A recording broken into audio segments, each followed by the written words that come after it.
Welcome to part 2 of the 10 Rules for Life series. Today we're going to cover rules 6 through 10. I don't want to waste any time. New location. Let's just jump right into it. Rule number 6 is that pain is inevitable, but suffering is voluntary. Now, I will admit that I stole this one from Haruki Murakami, but again, I think it's very important, and it's a very important lesson to learn about life. What I wrote here about it, and I am going to quote what I wrote because I feel like it's important for me to say this exactly how I have it written. If you're looking to get better in life, to improve yourself, or to do things that are good for your mind, your body, and your soul, you will encounter pain. Pain is the soreness in your legs whenever you're squatting heavy weights or running long distances. Pain is the long hours spent studying or practicing that new skill. Pain is the many failures you will have on your path to success. You can't avoid pain, and pain is just a part of life. What you can avoid is suffering. Suffering is quitting your workout regimen because your body is too sore, not realizing that this is part of the process, and each time you return, you will get stronger. Suffering is quitting something because it's taking longer than you expected to learn, or you think that it's something you aren't meant to do because you're not good at it instantly. Also not realizing that everyone else before you went through similar struggles to grasp the concepts or learn the skills that you're trying to learn. Suffering is quitting after your first or second failure and letting those experiences hold you back from ever trying again. Letting your small failures grow into a persona that you are a failure, when in reality, these failures are part of the path to success, and that everyone else before you had 10 times as many failures as you have had so far before they found their successful venture. There's a saying I like to come back to that goes, easy choices, hard life. Hard choices, easy life. If we take the easy path, and that is to accept suffering in our lives, we will be faced with a very difficult and hard life. But if we choose to realize that these growing pains are part of the process, we can make the deliberate choice to not suffer, and we can choose instead to learn from these moments of growth. We can choose to push onward in life, to make those hard choices today so we can have a better life tomorrow and into the future. Rule number 6, pain is inevitable, but suffering is voluntary. Rule number 7 is create more things. Generations before my own were given a gift that they took for granted.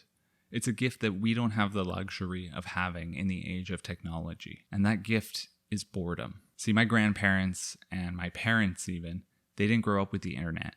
They didn't grow up in a sharing economy where there was endless sources of content and information to consume. They had limited access to information, and the means with which they accessed it were much more deliberate, and it took a lot more time to acquire information. So what would happen without this instant access, without this instant gratification, is they got bored a lot. And this boredom they were experiencing, this lack of a source of entertainment and information to consume, led them to thinking up and creating new and novel ideas. And with those amazing ideas, they were able to cure their boredom by creating these new things that they thought of, whether it be a product or an item they're trying to create for their own self-satisfaction, or a business or a service that they feel like the world could be better served with. These ideas they would come up with through their boredom, they were out creating those in the real world. They would just go create stuff for fun. And creating new things is fun. If you spend time away from being an observer in life and being a consumer of information and sources of things and move all your attention to creating new and novel things,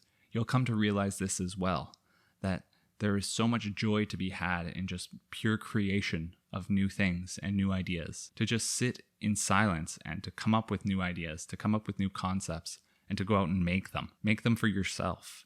Make them for the world and make them for others so you can help other people. There's just this pure enjoyment and this purity to creating new things that I hope you can learn to experience. Creating things and making stuff just for the fun of it helps us be better human beings. It helps us find out what we like and what we don't like. And it gives us a chance to explore our own skills and abilities as opposed to comparing ourselves to what everyone else in the world is doing. And the more things you create, the more you will start to love yourself. Rule number 7, create more things. Now, I'm not one to swear, and I had originally written this with swear words in my notes down here, but I feel like I want to keep it more PG. I know that sounds kind of lame, but I just want to make it more accessible to more people, and I don't want something like vulgar language limiting this ability. So rule number 8 is just to tell passion to go suck it. Far too many times in my short life, I have heard many people telling everyone to just follow their passions. If you go after your passion, if you go after what you're passionate about, what you love, you'll be happy. You'll never work a day in your life. Because what you're doing is so satisfying and you're so passionate about it that it won't even matter because you'll be willing to do the work. That can be true, but what I've also found is that a lot of times when people chase their passions, when people get to the point where their passions become the center of their life, it becomes their source of joy, their source of income, their source of well-being. When it becomes everything in your life, you can lose that passion for that thing. And then it becomes the reverse of what it originally was. A good intention can become something very negative in your life if you try to make it central to who you are and what your being is. Passion is important, but it's not the end-all be-all of finding your purpose in life, because we don't actually have a purpose. If we were to have one defining purpose in life, it should be helping the next generation to do even better than we have, and to leave the planet better off for them than we've left it for ourselves. And that applies to all human beings. So you can have passion. Having a passion for something or having many passions, it's not going to hurt you. There's nothing wrong with that. But you can't assume that your passion is your ticket to a better life. So instead, when we're trying to find something that we want to succeed in, or we want some semblance of success or improvement in, I suggest finding something that you don't mind working tirelessly on. Find something you like doing for long hours, even when they're grueling and painstaking, and the improvement and progress that you see whenever you do that thing is modest at most, but you get satisfaction from that modest improvement. And the reason why most people don't motivate others with something like that is because it's not a very attractive notion, nor is it an easy process to find that thing where you can endure the strain. It involves repeatedly exposing yourself to long, grueling hours and hard work in many different activities. You have to repeatedly go through the painful process of seeing if this thing that you're trying is something you're willing to commit to, even whenever it's at its worst, even whenever the work is at its worst or your motivation is at its worst. It's exhausting, painful, and uncomfortable right up until you find out that that thing is something you can tolerate. And at that point, you know you found something worth exploring. Because if you can tolerate a grueling day, a normal day is easy. And under most easy conditions, you'll get a lot better at that thing a lot quicker, and you may even one day start to love that thing. You might even develop a passion for it. But seriously, take caution when following your passion. Take some time to know if it's the right thing for your lifetime of work, or if you should just remain near and dear to your passion as a joyful pursuit, I guess you could say. Rule number 8, tell passion to suck it. Rule number 9 is that you should just start. It's the biggest obstacle in your life. 99% of the problems in your life come down to one word: start. Almost always, your worries and your problems will be linked to some degree to some form of lack of action in your life, some form of inaction, and your inability to take more action towards solving that problem or resolving that issue. And this inaction is putting all kinds of stress and worry on yourself that, frankly, you don't live long enough to ever want or need to care about this stress. Like, you just don't live long enough for it to even matter. So every time you decide to procrastinate or put something off, every time you succumb to resistance, as Stephen Pressfield puts it, every time you let the fear of the unknown put you in a place of inaction, you are making yourself less happy. If you start something and fail, you can learn and start again or try something new. If you start and don't like what you're doing, you can pivot and go another direction. But doing nothing leaves you with the what ifs. What if I actually did that thing? What if I was healthier and had a better diet? What if I went on that trip or tried to write that book or follow that inkling in my heart? What if? While past attempts and experiences can transform into memories and lessons learned, what ifs can pile endlessly in life. And one day when you're old and gray, like I'm slowly starting to get even in my 20s, those piled up what ifs, they become regrets. A lifetime of regrets will leave a dull ache in your heart. It will reveal a potential life left unlived and a lack of time to live out those wishes. It's better to have loved and lost than never to have loved at all. I can't remember who said that exactly, but it's as real as they come when it comes to sayings. So rule number 9, start. It's the biggest obstacle in your life. I hope you can overcome it. And we're at the end here. Rule number 10. I've saved this one for the last because it kind of encompasses everything I've been talking about before. It's a saying I stole from Jim Carrey, who's a truly unique soul and artist in the world, with a very unique perspective on life. In his words are that there are only ever 2 choices in life: love and fear.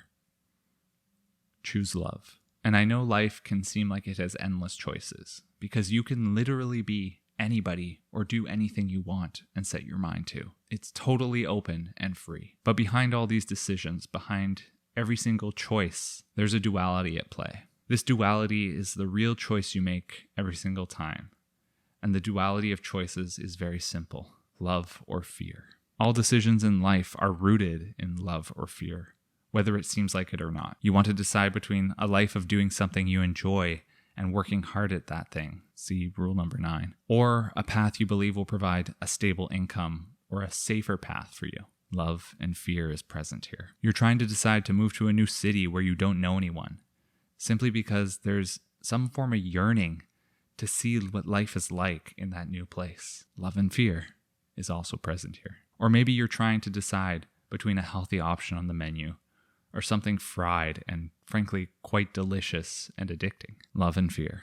Okay, so there might be a little bit of love in both of those, because who doesn't love French fries or fried chicken?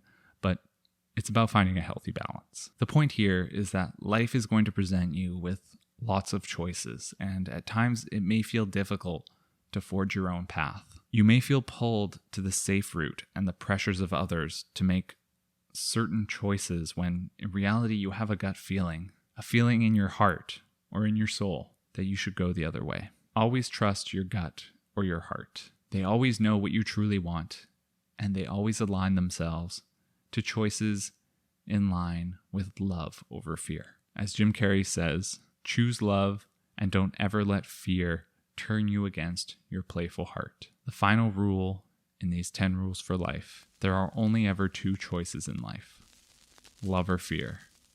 Choose love every single time. So that's 10 rules for life from a guy in his mid-20s. It's lessons I've picked up along the way, a lot of lessons learned, a lot of pain and suffering experienced whenever I didn't have to actually do that. But it's things I've come to realize that I hope I can pass on to my next generation. And I hope that they can take this advice and these lessons and lead a better life for themselves. A life aligned with what they truly want, so they can go out and choose love every single day. I wish you the best of luck and all the best. Thank you.